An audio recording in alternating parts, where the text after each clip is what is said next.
Hello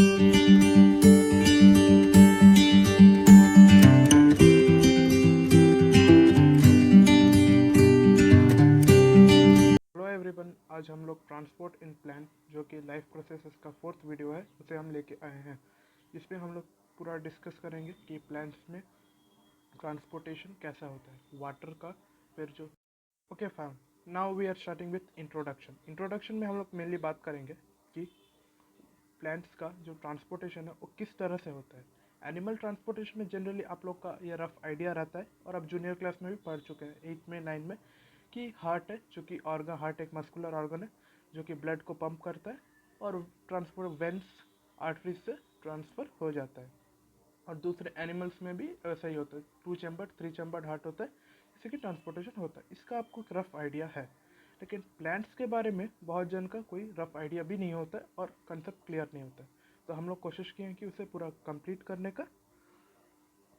को। और मैं पहले ही बता दूं कि एनसीईआरटी में जितना दिया है उससे हम लोग थोड़ा एक्स्ट्रा इस वीडियो में कंटेंट बनाए, जहाँ पे हम लोग मेंशन कर देंगे, जिसको अगर नहीं चाहिए एक्स्ट्रा तो स्किप कर सकते हैं। इंट्रोडक्शन में आइए देखते हैं। It is a matter of great wonder that how water reaches to top of all trees और for that matter and why substances move from one cell to other. यहाँ पे बोला गया है कि वाटर जो है एक सेल से दूसरे सेल में जाता है। ये कैसे जाता है, इसका क्या प्रोसेस है, कैसे जाता है, बताया गया है। Plants need to move molecules for long distance much more than animals. Do they also have a circulatory system. इसमें कहा गया है कि प्लांट्स को water molecules very long distance तक भेजना पड़ता है। ये आप देखे होंगे कि ट्रीज जो होते हैं, पाइन ट्रीज, बैनियन ट्रीज, वो बड़े बहुत लंबे होते हैं, जो कि ह्यूमन बींग से भी बड़े लंबे होते हैं। जबकि एनिमल्स में सर्कुलेटरी सिस्टम होता है जो कि पंप कर देता है, बट प्लांट्स में वैसा नहीं होता। बट वो कैसे भेजते हैं उसके बारे में स्टडी है। To understand some of transport processes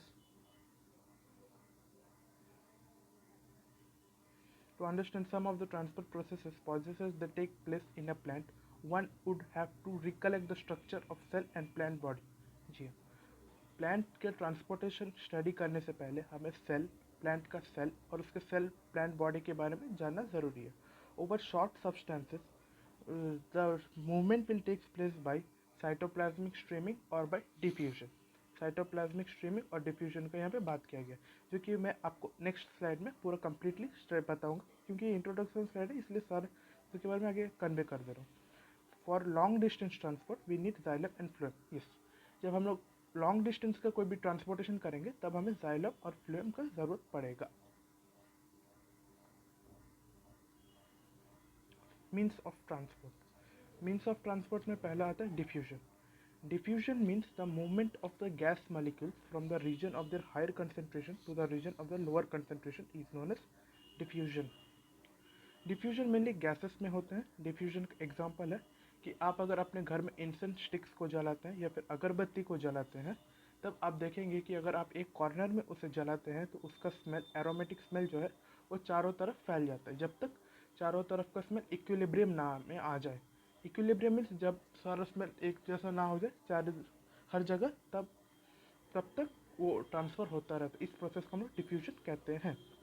इसी प्रोसेस डिफ्यूजन से प्लांट्स में और एनिमल्स में गैसियस एक्सचेंज भी होता है और ऑस्मोसिस से वाटर एक्सचेंज भी होता है। कुछ कैरेक्टरिस्टिक्स दिया गया है स्लाइड में, जो कि आप जान लीजिए डिफ्यूजन के बारे में। The molecules diffuse from the region of their higher concentration to the region of the lower concentration. Yes, जो मॉलिक्यूल्स है वो हमेशा region of higher concentration means जहाँ पे कंसंट्रेशन ज़्यादा होगा, जहाँ पे गैसियस स्मेल ज़्यादा होगा, जहाँ से वहाँ से जहाँ पे गैसियस वेपर नहीं है, जहाँ पे एरोमेटिक स्मेल नहीं, वहाँ तक वो ट्रांसफ़र करेगा। ये उसका मेन फंक्शन है। The diffusion molecules move randomly along the concentration gradient. Yes, जो डिफ्यूजन मॉलिक्यूल्स है वो रैंडमली मूव करते हैं along the concentration gradient means जहाँ पे हायर कंसंट्रेशन है वहाँ से लो की तरफ जाते हैं। जाने के वक्त एक कंसंट्रेशन ग्रेडियंट बनाते हैं, एक पाथवे बनाते हैं, जिससे कि वो डिफ्यूज होकर मॉलिक्यूल जा पाते हैं। The direction of a diffusion of one substance is independent of the movement of another. Yes, जो डायरेक्शन है डिफ्यूजन का वो इंडिपेंडेंट होता है, किसी की दूसरे मॉलिक्यूल के ऊपर डिपेंड नहीं करता है। ये यहाँ पे कहा गया है।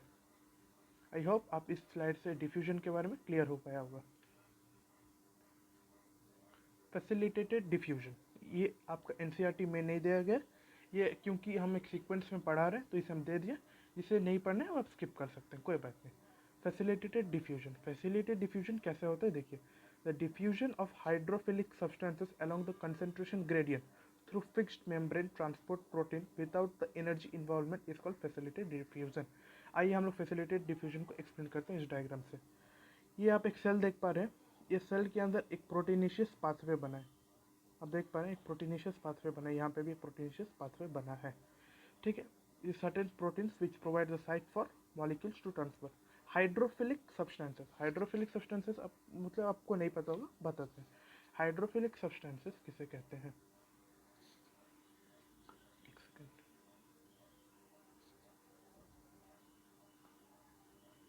हाइड्रोफिलिक सब्सटेंस, हाइड्रोफिलिक, ये मान लीजिए सेल के अंदर से एक प्रोटीनेशियस पाथवे, ये जो हाइड्रोफिलिक सब्सटेंसेस है वो सेल मेम्ब्रेन के आर पार, सेल मेम्ब्रेन से पास नहीं कर सकते क्योंकि वो वाटर इंसोल्यूबल होता है। जो सेल मेम्ब्रेन है वो लिपिड सोल्यूबल, लिपिड सोल्यूबल्स जो लिपिड सोल्यूबल कोई अपने मेम्ब्रेन से ऑस्मोसिस करने देते हैं जिससे कि वो पार हो सके। बट क्योंकि जो हाइड्रोफिलिक सब्सटेंसेस मीन्स जो लिपिड इनसोल्यूबल हो, जो वाटर में इनसोल्यूबल है, जो सोल्यूबल नहीं हो सकते, तब वो सेल मेम्ब्रेन के अंदर नहीं जा सकते। वो सेल मेम्ब्रेन के अंदर, वो सेल मेम्ब्रेन के अंदर ऐसे नहीं जा सकते हैं। तब हम एक पाथवे बनाते हैं, प्रोटीनेशियस पाथवे, जिस पाथवे से जो हाइड्रोफिलिक सब्सटेंसेस है, मान लीजिए हाइड्रोफिलिक सब्सटेंसेस जो है वो इस पाथवे से होके सेल के अंदर आ जाए, इस पाथवे से होते हुए सेल के अंदर आ जाए, इसी को हम लोग फैसिलिटेटेड डिफ्यूजन कहते हैं।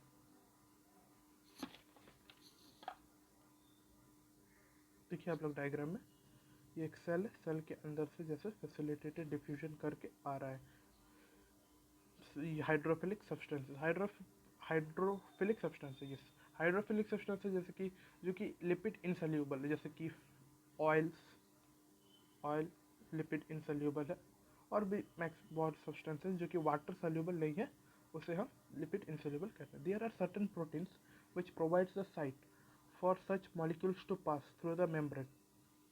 ये साइट है, ये सब प्रोटीनेशियस साइट है जहाँ से कि वो पास करने के लिए देते हैं। They do not set up a concentration gradient, yes, ये कोई कंसंट्रेशन ग्रेडियंट नहीं सेट करते।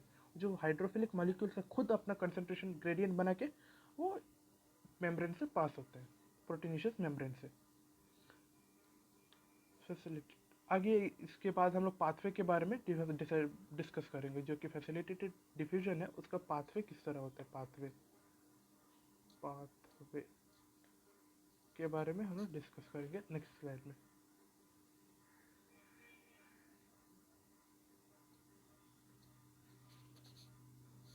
पैसिव सिम्पोर्ट एंटीपोर्ट, यही है पाथवे फैसिलिटेटेड डिफ्यूजन का।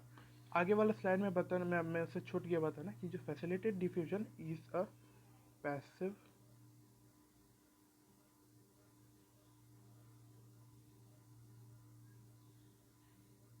Passive passive mode passive mode of transport. Facilitated diffusion जो है पैसिव मोड ऑफ ट्रांसपोर्ट, जो कि 3 प्रकार में डिवाइडेड है उसका पाथवे, सिम्पोर्ट, यूनिपोर्ट, एंटीपोर्ट।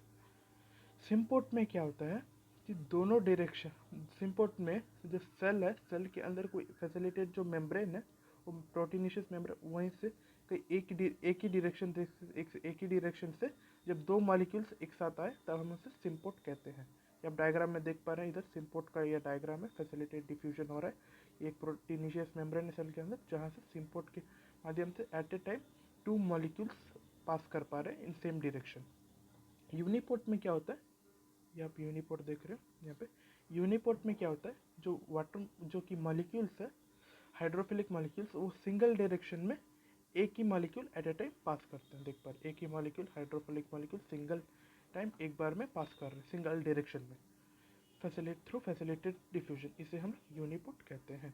फिर एंटीपोर्ट, एंटीपोर्ट जो है ये ऐसा टाइप का फैसिलिटेटेड डिफ्यूजन है जहाँ पे एक वक्त में जो हाइड्रोफिलिक मॉलिक्यूल्स है वो दो डायरेक्शन में जा सकता है। ये आप दो डायरेक्शन देख पा रहे हैं, ये इधर से एक डायरेक्शन है, फिर इधर से एक डायरेक्शन है, दो डायरेक्शन से ट्रांसफ़र हो रहा है। ये तीनों में डिवाइडेड है।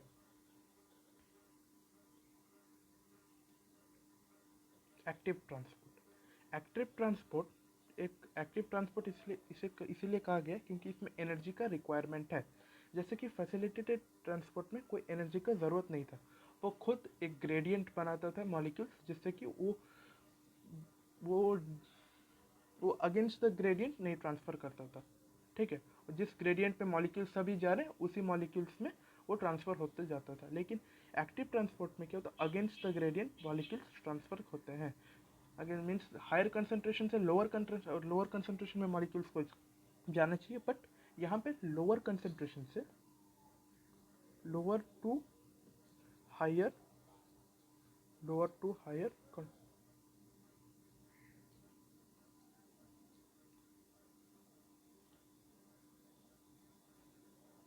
लोअर टू हायर में ट्रांसपोर्टेशन होता है।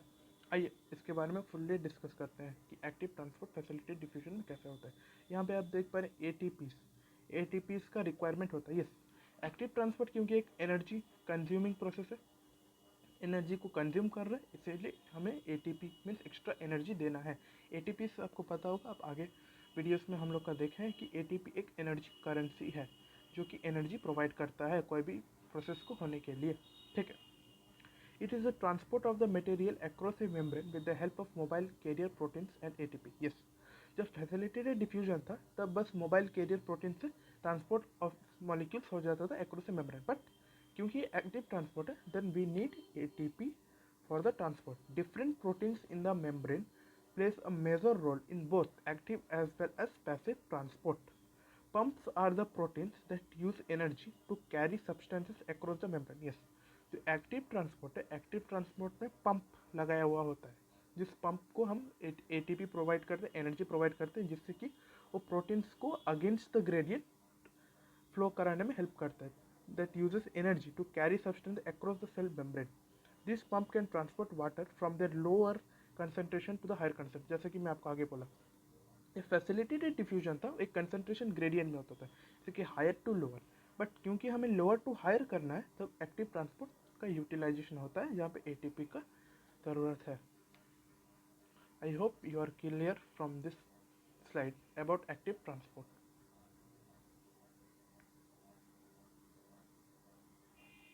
Now we are talking about osmosis.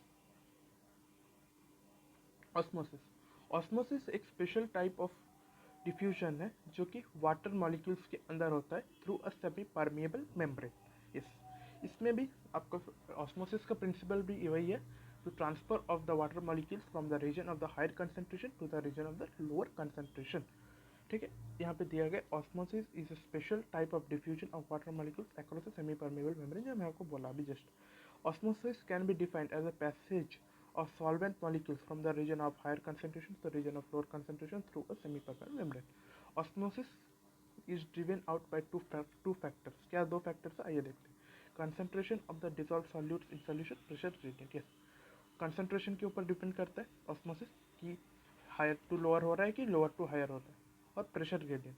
अब लोग रिवर्स ऑस्मोसिस का नाम सुने होंगे। रिवर्स ऑस्मोसिस कैसे होता है, वो प्रेशर ग्रेडियंट से होता है। रिवर्स ऑस्मोसिस यानी आरओ, आप प्योरीफायर्स में देखे होंगे आरओ प्योरीफायर कहा जाता है। क्यों, उसे रिवर्स ऑस्मोसिस मीन्स ऑस्मोसिस का जो ग्रेडियंट है उसमें हम लोग प्रेशर अप्लाई करके उसका रिवर्स, उसका डायरेक्शन को चेंज करते हैं प्रेशर ग्रेडियंट अप्लाई करके, तब वो रिवर्स ऑस्मोसिस हो जाता है। आइए ऑस्मोसिस के बारे में एक अच्छे आपको समझाते हैं।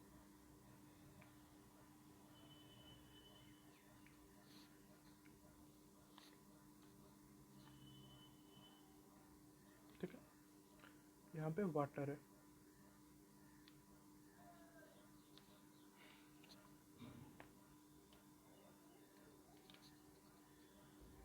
यहाँ पे सॉल्यूट पार्टिकल्स है,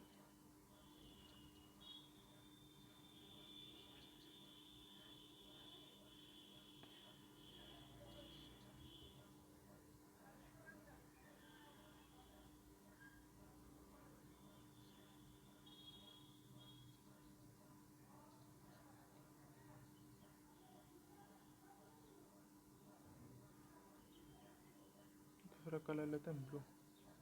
ये ब्लू कलर जो है वाटर को डिनोट कर रहा है और जो रेड कलर है वो सॉल्यूट्स को डिनोट कर रहा है, ठीक है। सॉल्यूट्स आप मान लीजिए शुगर सॉल्यूशन का शुगर, ठीक है। अब जो रेड कलर में अब शुगर है और ये जो ब्लू कलर में है ये वाटर, ठीक है। यहाँ पे भी वाटर है, तो वाटर है।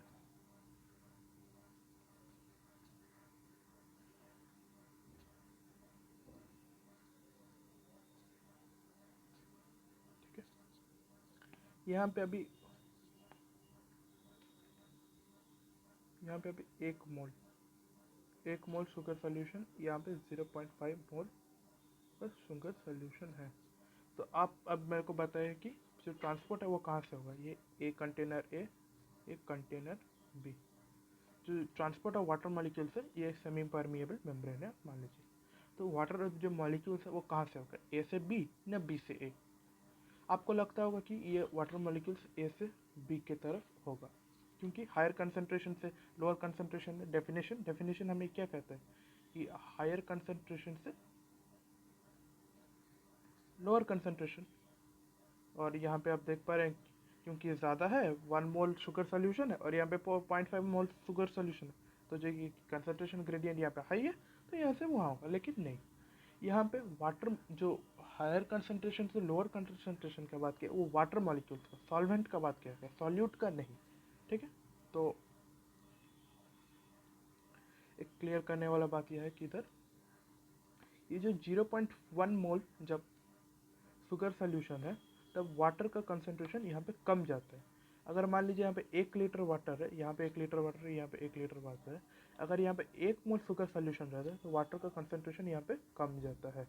जबकि यहाँ पे अगर 0.5 मोल शुगर सोल्यूशन है तो वाटर का कंसंट्रेशन बढ़ रहा है। यानी जो ट्रांसफर ऑफ वाटर है from the region of higher concentration to lower concentration, उसका जो डायरेक्शन है वो ऐसा नहीं होके ऐसे होगा।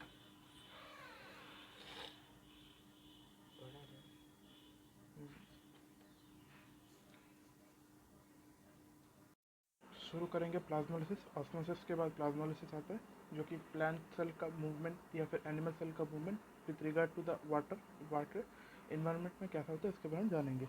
यहाँ पे सेंटेंस में मेनली प्लांट सेल कहा गया है क्योंकि हम लोग प्लांट की स्टडी कर रहे हैं, वरना एनिमल सेल में भी होता है। आइए, जब सेल को हम लोग रखते हैं तो वो किसी भी सोल्यूशन हाइपोटोनिक, आइसोटोनिक या हाइपरटोनिक सोल्यूशन में वो वेरियस रिजल्ट शो करता है, जो कि हम लोग नेक्स्ट स्लाइड में आपको दिखाते हैं।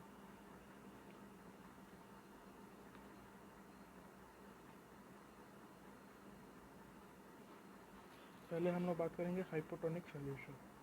हाइपोटोनिक सोल्यूशन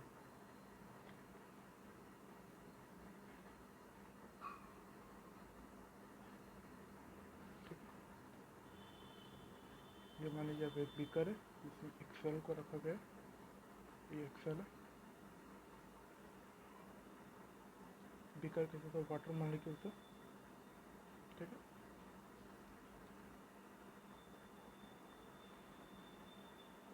और जब वाटर का मूवमेंट कैसा होता है from higher concentration to lower concentration, ठीक है। और जब वाटर का मॉलिक्यूल्स और यहाँ पे शुगर सोल्यूशन का कंटेंट अगर 0.9% से कम रहेगा, देन अगर कम रहता है और सेल वाटर पोटेंशियल अगर ज़्यादा रहता है, वाटर कंसंट्रेशन अगर ज़्यादा रहता है, देन जो वाटर मूवमेंट है वो इस बीकर से सेल के तरफ जाता है from higher concentration to lower concentration, क्योंकि सेल के अंदर वाटर कंसंट्रेशन लो है और बीकर का कंसंट्रेशन हाई है। तब क्या होगा, from higher concentration to lower concentration वो ट्रैवल करेगा और करके सेल जो है स्वेल हो जाएगा, सेल फुल जाएगा इस सोल्यूशन में।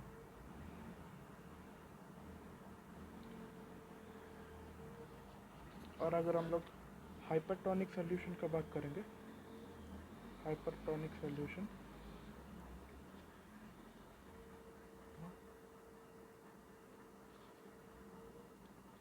बीकर है, सेल को पुट करते हैं, यहाँ पे मान लीजिए शुगर मॉलिक्यूल्स है और वाटर मॉलिक्यूल्स है प्रेजेंट, क्योंकि हाइपरटोनिक सोल्यूशन है तो जो सेल के अंदर का जो कंसंट्रेशन है वहाँ पे हायर वाटर पोटेंशियल होता है, और जो बीकर में जो वाटर है उसका वाटर पोटेंशियल कम होता है। तो क्या होगा, सेल से जो वाटर है वो इस बीकर के वाटर की तरफ प्रोसीड करेगा, इस डायरेक्शन में आएगा। ठीक, तो जब साइटोप्लाज्म से निकल के जब प्रोटोप्लास्ट से जब वाटर निकल के आएगा तब सेल सिकुड़ने लगा, श्रिंक होगा, सेल जो श्रिंक हो जाएगा, इसी इसी प्रोसेस को हम इसी प्रोसेस को हम लोग प्लाज्मोलिसिस कहते हैं। जब सेल के प्रोटोप्लास्ट से जब वाटर निकल के आ जाए और एक्सेस लॉस ऑफ वाटर हो, देन हाइपोटोनिक सोल्यूशन के चलते देन हम उसे प्लाज्मोलिसिस कहते हैं।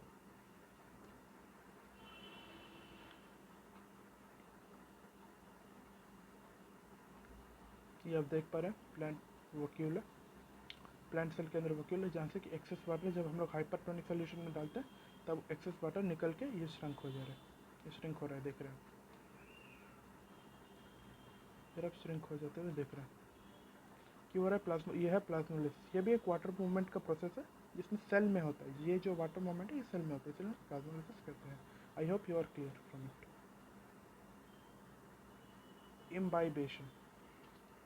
इम्बाइबेशन जो है आपका सिलेबस में नहीं है, आप 9 में भी इसे नहीं पढ़ा। ऑस्मोसिस प्लाज्मोलिसिस तो पढ़ा लेकिन इम्बाइबेशन नहीं पढ़ा, ये कम्प्लीटली न्यू है आपके लिए।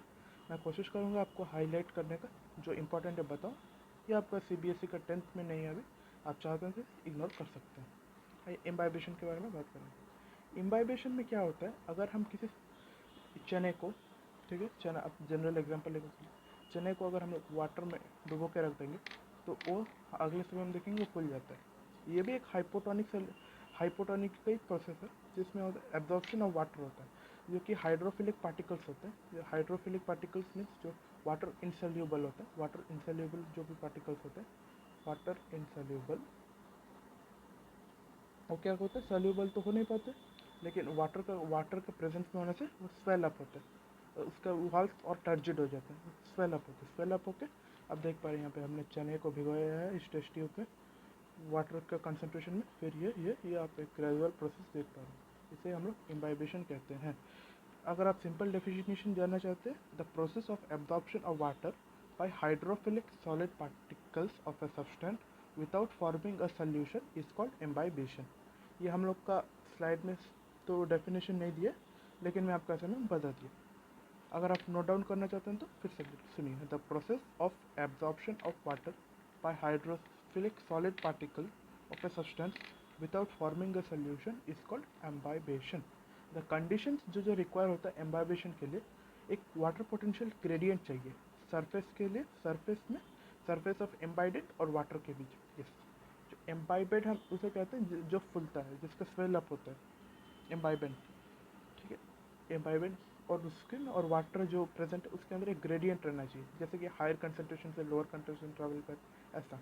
और इन दोनों के बीच में एक एब्जॉर्बेंट और सॉलिड सब्सटेंसेस जो है इन बीच एफिनिटी रहना चाहिए, इन दोनों के बीच एक लगाव रहना चाहिए जिससे कि वो वाटर ट्रांसफर हो पाए, जिसे को हम एम्बाइबेशन कहते हैं।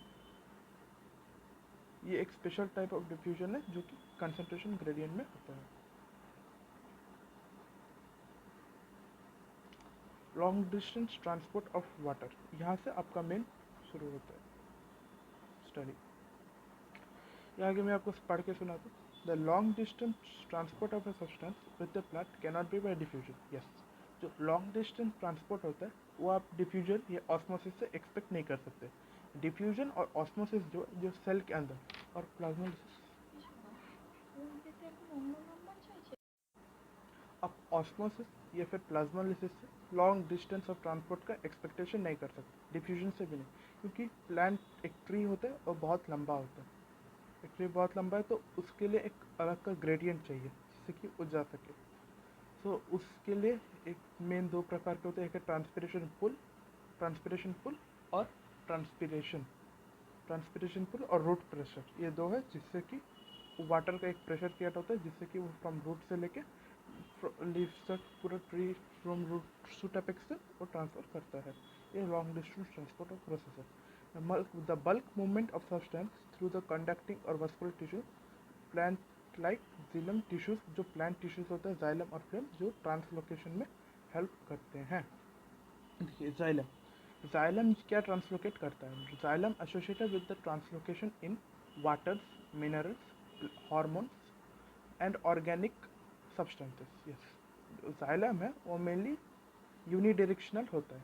यूनिडायरेक्शनल मीन्स रूट से लेकर सूट एपेक्स तक जाता है, एक ही डायरेक्शन में, मतलब नीचे से ऊपर तक जाता है जाइलम. क्यों? वो वाटर का ट्रांसपोर्टेशन मेनली करता है, मेनली वाटर का, मिनरल्स का और हार्मोन्स का और ऑर्गेनिक नाइट्रोजन्स का करता है. अगर क्वेश्चन पूछता है कि जाइलम क्या ट्रांसपोर्ट करता है तो आप लिखेंगे waters, mineral, salts, organic, nitrogen, hormones. और फ्लोएम जो है ये बाई डायरेक्शनल है. फ्लोएम बाई डायरेक्शन, ये किसी भी डायरेक्शन में, या तो ऊपर से नीचे या ऊपर से नीचे या फिर नीचे से ऊपर, दोनों डायरेक्शन में ये ट्रांसपोर्ट होता है.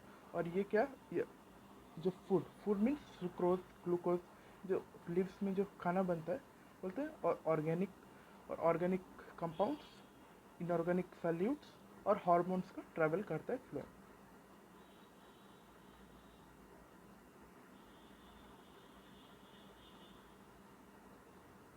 Transport of waters and minerals. Yes, transport of water and mineral जो है वो जाइलम वेसल्स से होता है. ठीक है, कैसे होता है बात करेंगे. The xylem vessels is a non-living long tube which runs like a drain pipe through the plant. Yes. Xylem vessel है वो एक long tube like pipe structure है. ठीक है, वो एक नॉन लिविंग है जिसमें साइटोप्लाज्म और न्यूक्लियस प्रेजेंट नहीं होता. xylem vessel non living. The walls of the xylem vessel are made up of lignin deposition होता है. वहाँ पे वॉल्स में लिग्निन डिपोजिशन होता है. ये क्या करता है, वाटर को एक पैसेज देता है, एक पाइप जैसा होता है जिससे कि वाटर का ट्रांसफर इजीली हो पाता है. आने वाले स्लाइड्स में पूरा मैकेनिज्म के बारे में बात करेंगे. यहाँ पे मेनली वाटर्स और मिनरल्स कहाँ से ट्रांसफर होता है उसके बारे में बोला गया, तो वही बोल रहा हूँ. Xylem vessels also provide to strength to the stem and help to keep the plant straight. Yes, xylem vessels जो है वो प्लांट को स्ट्रेंथ प्रोवाइड करते हैं और उसे स्ट्रेट खड़ा रहने में हेल्प करते हैं. और उसके बाद आप वुड देखते हैं. वुड भी xylem vessel से ही होता है. Xylem vessels have pits in the thick cell wall. The areas where have no lignin deposition, वो पिट्स में lignin deposition नहीं होता है. और जो xylem है उसे गर्थ भी प्रोवाइड करने में हेल्प करता है. प्लांट का जो बड़ा सा डायमीटर रहता है गर्थ, वो भी xylem vessel से होता है. Tracheids. The tracheids are the long, thin, spindle-shaped cells with pits in their thick cell wall. From one trachea to another through pits. Tracheids भी है स्पिंडल शेप्ड सेल वॉल, ये आप देख पा रहे हैं. इसे, ये डायग्राम में इसे हम लोग ट्रैकिड्स कहते हैं. ट्रैकिड्स. ठीक है, और ये जो आप देख रहे हैं होल्स है, इसे, ये जो होल्स, इसको मैं डिनोट कर रहा हूँ. देखिए अच्छे से देखिए, ये जो ये इसे हम लोग ट्रैकिड्स कहते हैं. ठीक है, इसे हम लोग ट्रैकिड्स कहते हैं. और ये जो बड़ा बड़ा आप होल देख रहे हैं इसे हम लोग जाइलम कहते हैं. जाइलम, जगह नहीं बन रहा है इधर ऊपर. जाइलम, इसे हम लोग जाइलम कहते हैं. ठीक है, ये है ट्रैकिड्स और ये है ट्रैकिड्स और ये है xylem vessels. Okay, tracheids are dead cells with lignified cell but do not have any open end, so do not form vessels. Tracheids जो है, ट्रैकिड्स डेड सेल होता है जिसमें कोई लिग्निफाइड वॉल डिपोजिशन नहीं होता है और वो ओपन एंड्स में नहीं रहते हैं. They do not form any vessels. They are elongated cells with tapering, have pits in their cell wall. उनके अंदर पिट्स रहता है. So water can pass from one tracheid to another. उनके अंदर में पिट्स रहते हैं जिससे कि वाटर जो है एक ट्रैकेट से दूसरे ट्रैकेट की तरफ ट्रांसफर हो सके. How do plant absorb water. ये सिम्प्लास्टिक, एपोप्लास्टिक, दो पाथवे है जिससे कि प्लांट एब्जॉर्ब करता है वाटर को, और ये डिस्कस करेंगे.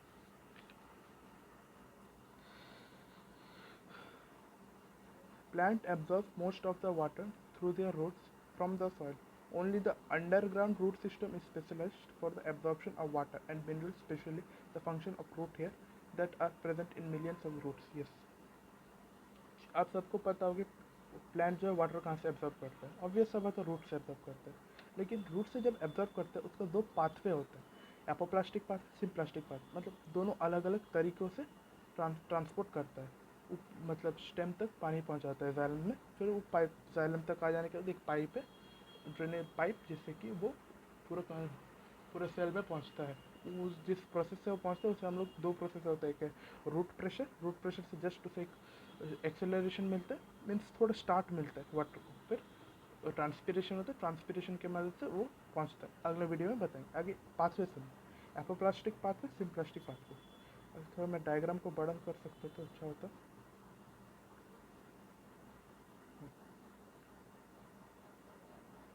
देखिए एपोप्लास्टिक पाथवे में क्या होता है, इन दिस पाथवे जो वाटर मॉलिक्यूल्स है, ये मान लीजिए सिम्प्लास्टिक पाथ यहाँ से शुरू हो रहा है, ठीक है, यहाँ पर रूट से वो पानी आ रहा है, ठीक है। ये एपोप्लास्टिक पाथ पे यहाँ से शुरू हो रहा है और रूट से ये पानी आ रहा है, ठीक है, यहाँ से वाटर से एब्जॉर्प्शन करके आ रहा है। जो एपोप्लास्टिक पाथ पे है, एपोप्लास्टिक पाथ में क्या होगा, जो वाटर है वो रूट हेयर से कंडक्ट करेंगे, कंडक्ट करने के बाद ये जो साइटोप्लाज्म आप देख रहे हैं, ये सीधा जा रहा है एपिडर्मिस कॉर्टेक्स, यहाँ से वो नहीं जाएगा। ये सेल वाल देख पा रहे हैं एकदम एडजेसेंट साइड से होकर, या इस तरीके से एपोप्लास्टिक पाथवे में साइड से होकर जाता है, from without crossing any cytoplasmic membrane. ये जो साइटोप्लाज्मिक मेम्ब्रेन आप देख पा रहे हैं, इससे इस तरीके से एपोप्लास्टिक पाथवे में वाटर ट्रांसपोर्ट नहीं होगा। जबकि सेल वाल है ना, ये सेल वाल से होते हुए इस साइड का सेल वाल एकदम साइड से होते हुए एपोप्लास्टिक पाथवे होता है, एपोप्लास्टिक पाथवे जाता है विदाउट क्रॉसिंग साइटोप्लाज्म। ये आप साइटोप्लाज्म में देख पा रहे हैं, बीच से भी जा सकता था, लेकिन एपोप्लास्टिक पाथवे में होता है, सेल वाल से होकर जाता है।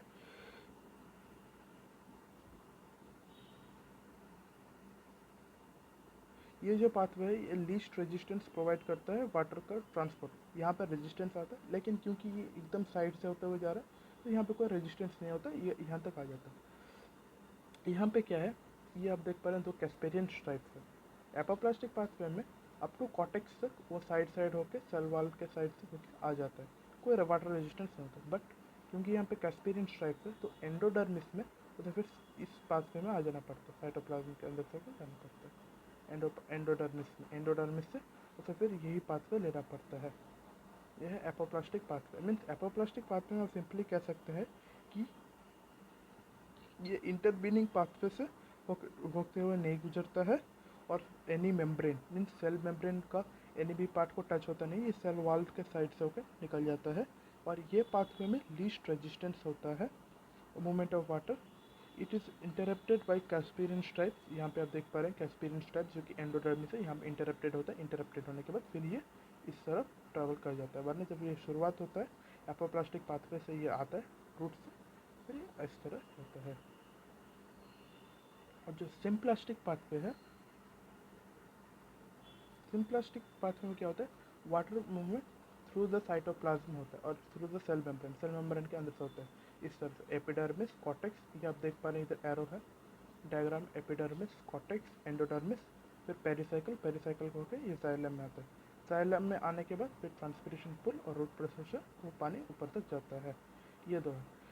आप ये बात जान लीजिए कि एपोप्लास्टिक पाथवे में सेल वॉल के एकदम साइड से होके जाता है, जिसमें कोई वाटर रेजिस्टेंस नहीं होता है, अप टू एंडोडर्मिस।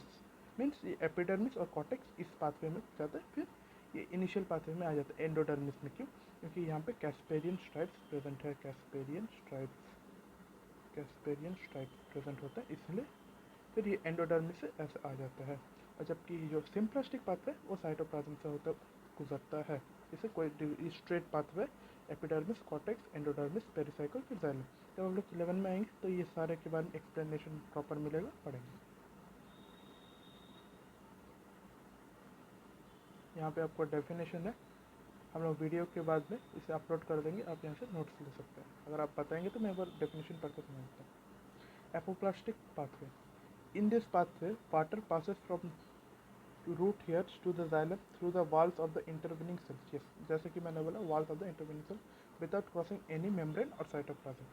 और symplastic pathway, in this pathway formed by the systems of interconnected protoplasts of different cells, neighboring cells or connected through cytoplasm stem through plasmodesmatic connection। जो सेल्स, दो sales के अंदर जो connection होता है उसे हम प्लाज्मोडेस्माटिक कनेक्शन कहते हैं, ठीक है, और जो दो ब्रिज है जो दो सेल्स कनेक्ट करते हैं उसे प्लाज्मोडेस्माटा कहते हैं। तो ये सिंप्लास्टिक पाथवे जो है ये प्लाज्मोडेस्माटल कनेक्शन से होते हुए जाता है।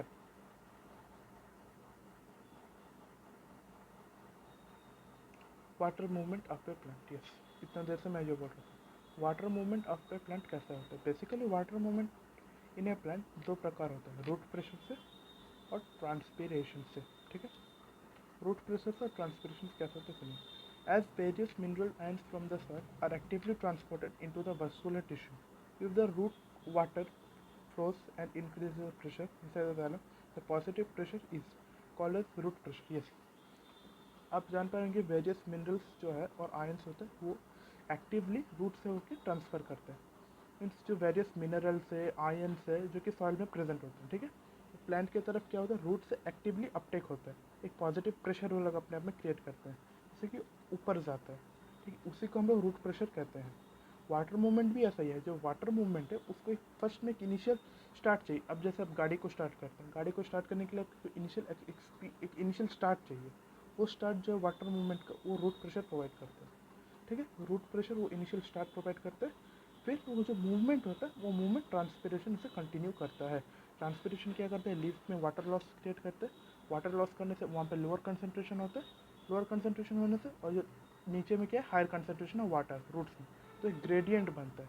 एक ग्रेडियंट बनने की वजह से from higher concentration means root में जो हायर कंसंट्रेशन ऑफ वाटर है और लीव्स में क्योंकि वाटर कंसंट्रेशन कम है तो एक ग्रेडियंट बनाते हैं, from higher concentration to lower concentration हो जाता है through the process of transpiration. और ट्रांसपीरेशन का अगर आप सीधा डेफिनेशन मांगते हैं तो the loss of excess water which is present with the loss of excess water in the loss of excess water from the leaves which is present in a plant। आपका definition means transpiration में क्या होता है, जो excess water leaves में होता है वो निकल जाता है थ्रू वाटर वेपर। तब क्या होता है, एक ट्रांसपीरेशन पुल क्रिएट होता है। ट्रांसपीरेशन पुल कैसे बनता है बताया, जब वाटर लीव्स से निकल जाता है तो वहाँ पे वाटर का एम्प्टी होता है, फिर पानी का कमी महसूस होता है, तब फ्रॉम हायर कंसनट्रेशन से लोअर कंसनट्रेशन तक हो जाता है।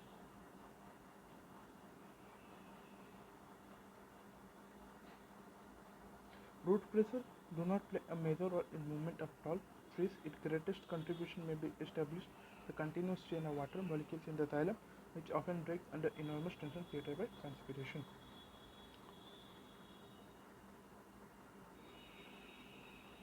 Transpiration pull. Transpiration pull कैसे होता है? Despite the absence of a heart or circulatory system in plants, the flow of water upward through the xylem in plants can achieve fairly high rate up to 150 meters per hour। Yes, कैसा होता है ये देखिए, यहाँ पे बोला गया despite plants में कोई हार्ट नहीं होता, कोई सर्कुलेटरी सिस्टम नहीं होता, फिर भी प्लांट्स 15 मीटर पर आवर का स्पीड से वाटर का ट्रांसपोर्ट करते हैं from the root to shoot apex. तो कैसा होता है सुनिए। Most researchers believe that water is mainly pulled through plants and driving force for this purpose. एक ड्राइविंग फोर्स होता है वन इज ट्रांसपीरेशन, जो कि पुल करता है। ट्रांसपीरेशन ड्रिवन फोर्स जो है वो जाइलम स्टैप से लेके ट्रांसलोकेट करता है पूरे प्लांट बॉडी में। कैसा होता है, मेनली कोहेशन, एडहेशन और सरफेस टेंशन, ये तीन चीज़ें जो कि वाटर मूवमेंट को अलाउ करता है, वाटर मूवमेंट को प्रोसीडिंग्स मदद करता है। Cohesion mutual attraction between water molecules. जो वाटर मॉलिक्यूल्स है उनका एक प्रॉपर्टी होता है, ये तीन प्रॉपर्टी होता है कोई भी water molecule, cohesion, adhesion, surface tension. Cohesion में क्या होता है, दो वाटर मॉलिक्यूल्स एक दूसरे से म्यूचुअल अट्रैक्शन करना चाहते हैं, एक दूसरे से मिलकर रहना चाहते हैं, एक अट्रैक्ट करते हैं, एक म्यूचुअल अट्रैक्शन होता है। एडहेशन है attraction of the particle polar surface. अब अगर एक बी टेस्ट ट्यूब देखेंगे, यहाँ पे पानी है, एक वाटर का मिनिस्कस है, ठीक है, ये जो पोलर सरफेसेस है ये हमेशा वाटर इससे चिपक के रहना चाहेगा। ठीक है, इसको हम लोग एडिशन कहते हैं। और कोहेशन में क्या होता है, वाटर मॉलिक्यूल्स के अंदर एक म्यूचुअल अट्रैक्शन होता है। क्या, और सरफेस टेंशन कहते हैं water molecules are attracted more to each other in the liquid state than the gaseous state. Surface tension में वाटर का एक प्रॉपर्टी है सरफेस टेंशन। इसमें क्या होता है, जो वाटर मॉलिक्यूल्स अपने आप से ज़्यादा अट्रैक्टेड रहना चाहता है liquid state water obviously liquid, तो लिक्विड स्टेट में अपने आप से ज़्यादा अट्रैक्टेड रहना चाहेगा गैसियस स्टेट, तो वो लोग अट्रैक्टेड एक दूसरे से अट्रैक्शन बनाए रखना चाहते हैं, जिसके कारण आगे ऊपर ऊपर ऊपर ऊपर और बढ़ते जाते हैं। तो कैसा मिलता है, ये मान लीजिए एक ट्री है, ठीक है, यहाँ पर रूट्स है, यहाँ से, और यहाँ पे पत्ते हैं,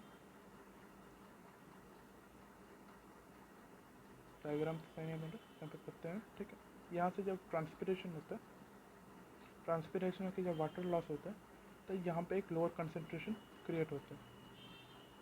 एक लोअर कंसनट्रेशन क्रिएट होने से यहाँ पे हायर कंसनट्रेशन ऑफ वाटर है, हायर कंक ऑफ वाटर, ठीक है।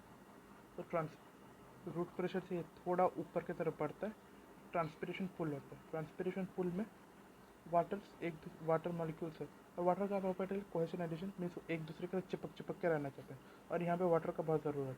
तो धीरे धीरे एक प्रेशर किया, ट्रांसपिरेशन पुल करते हैं, जिससे कि पानी ऊपर ऊपर बढ़ता है, और पानी जो एक दूसरे से लग के रहते हैं, जिससे कि एक ऐसे ऐसे ऐसे ऐसे करके पानी एक दूसरे से लग के रहता है, और ऊपर की तरफ ऐसे बढ़ता है, जिससे कि वाटर का मूवमेंट ऐसे हो पाता है in the presence of xylem. और ये जो काम है ये जाइलम वेसल्स में होता है।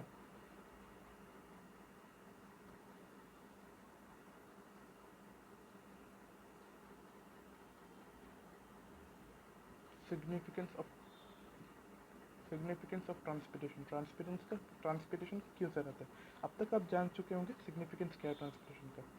अगर ट्रांसपिरेशन नहीं होगा तो वाटर फ्लो भी बंद हो जाएगा। अगर लो कंसनट्रेशन वहाँ बनेगा नहीं तो हायर कंसनट्रेशन से पानी जाएगा ही क्यों। सो सिग्निफिकेंस का creates exerts transpiration pull for absorption and transport in plants, जो कि मैं अभी आपको समझा के आया। Supply water needed for photosynthesis. Yes, इस ट्रांसपिरेशन में क्या होता है, जो हम लोग वाटर सप्लाई करते हैं उसका फोटोसिंथेसिस में बस 1% से 2% का यूटिलाइजेशन होता है। बाकी 99 से लेकर 98% का जो वाटर है वो ट्रांसपिरेशन के थ्रू निकल जाता है, लीफ से निकल जाता है, ठीक है। तो वो ट्रांसपिरेशन फोटोसिंथेसिस में भी वाटर का हेल्प होता है। Transport minerals along with water from soil to various species. Transpiration pull बनता है, जिससे कि वाटर्स मिनरल्स वो रूट फ्रॉम द रूट से लेके शूट एपेक्स और पूरा जगह तक ट्रांसपोर्ट कर देता है। फिर cool leaf surface sometimes it can lower plant body temperature. Transpiration जब पत्ते से कंटिन्यूसली वाटर जब निकलता है तो ऑब्वियस सा बात है वो वाटर क्या करता है, टेम्परेचर को कूल डाउन करता है, टेम्परेचर को कमा देता है। तो वाटर प्लांट्स का सरफेस को 10 से 15 डिग्री तक कूल करता है, जिसलिए आप देखेंगे कि अगर गर्मी के सीज़न में आप अगर पेड़ के पास जाते हैं तो आप एक ठंडक महसूस होती है। क्यों? क्योंकि ट्रांसपिरेशन से वाटर लॉस होता है, तो वो ऑटोमेटिकली एक 10 से 15 डिग्री तक का टेम्परेचर को कमा देता है। Also helps in maintaining the shape and structure of the plant. Yes, transpiration से क्या होता है, सेल जबकि वाटर लॉस होता है तो सेल के अंदर एक टर्जिडिटी कंडीशन आता है।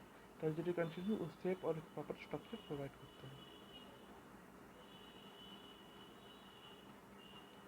गटेशन, गटेशन कैसा होता है? In many herbaceous plants like tomato, root pressure has more effect. When root pressure is high and transpiration is low, herbaceous plants may lose small quantity of excess water in the form of drops from the margin of tipis. क्या होता है, जब root pressure से पानी उठता है, पानी उठने के बाद वो ट्रांसपिरेशन होता है, ट्रांसपिरेशन होते हुए एक प्रेशर ग्रेडियंट क्रिएट होता है, आपको पता है। लेकिन जब अर्ली मॉर्निंग और रात के समय रूट प्रेशर हाई होता है लेकिन ट्रांसपिरेशन नहीं हो पाता है उतना, क्योंकि सनलाइट नहीं आ रहा है, एवापोरेट नहीं हो पाएगा, ट्रांसपिरेशन नहीं होता। उस वक्त क्या होता है, एक्सेस पानी जो बनता है, रूट प्रेशर जो पानी आता रहता है वो पानी को निकालना है। तो पत्ते देख रहे हैं, और ये जो लीव्स जो है ये एक्सेस वाटर को से निकाल रहे हैं। एक एंडिंग है रिब्स, प्लांट का रिब, लीफ का रिब है, ये रिब्स है, इधर एक्सेस वाटर जो है निकल रहा है। इस प्रोसेस को हम गटेशन कहते हैं। ये जनरली आपको नाइट के टाइम या फिर early in the morning guttation process शुरू होता है। सनलाइट का उतना सनलाइट नहीं रहता तब गटेशन होता है। इस प्रोसेस को गटेशन कहते हैं। इसका definition, the process of exudation of liquid drops from the margin of the leaves, जो रिब्स या मार्जिन देख रहे हैं यहाँ से जब निकलता है, इज कॉल्ड गटेशन। तो एक्सेस वाटर का जब लॉस होता है तो गटेशन कहते हैं। Generally guttation occurs at night in early hours of the morning. This happen due to the development of positive pressure in the xylem present as a den endings.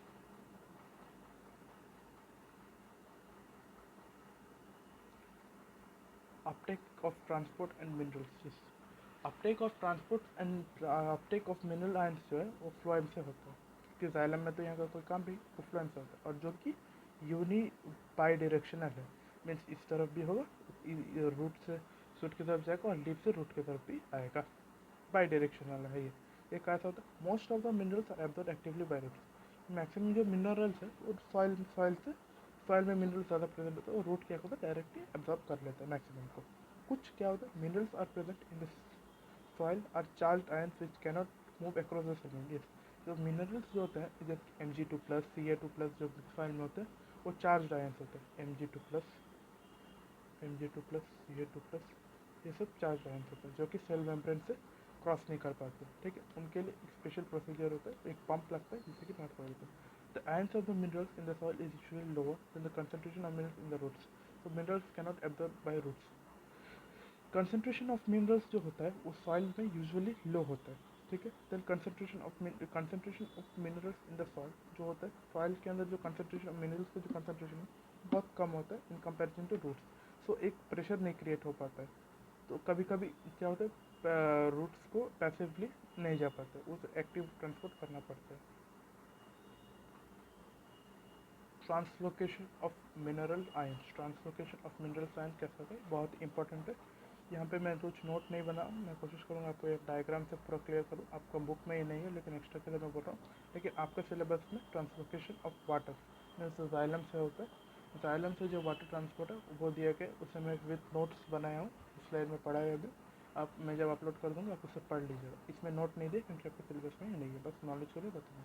ठीक, यहाँ पे लीव्स है, यहाँ पे एक लीफ देख पा रहे हैं। यहाँ पे फोटोसिंथेसिस होगा।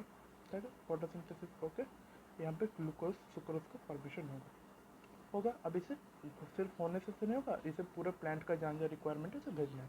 ये कैसे जाएगा, ये एक प्रोसीजर कैसे है, जब यहाँ पे फूड बन रहा है और जिसको फूड रिक्वायरमेंट है, ठीक है, जहाँ पे फूड का रिक्वायरमेंट है, मान लीजिए यहाँ पे टिप ऑफ द स्टेम, यहाँ पे फूड का रिक्वायरमेंट है, ये क्या करेंगे, यहाँ पे जब फूड ज़्यादा है, यहाँ पे फूड का कंसंट्रेशन हाई है, तो ऑब्वियसली यहाँ पे क्या होता है वाटर का भी कंसंट्रेशन हाई होता है, वाटर मॉलिक्यूल्स का भी कंसंट्रेशन हाई होता है। और यहाँ पे जब फूड का जब कमी है तो वाटर का भी कंसंट्रेशन कमी होता है। ठीक है, देखिए एक लीफ है, ठीक है, और ये पे मान लीजिए स्टेम है,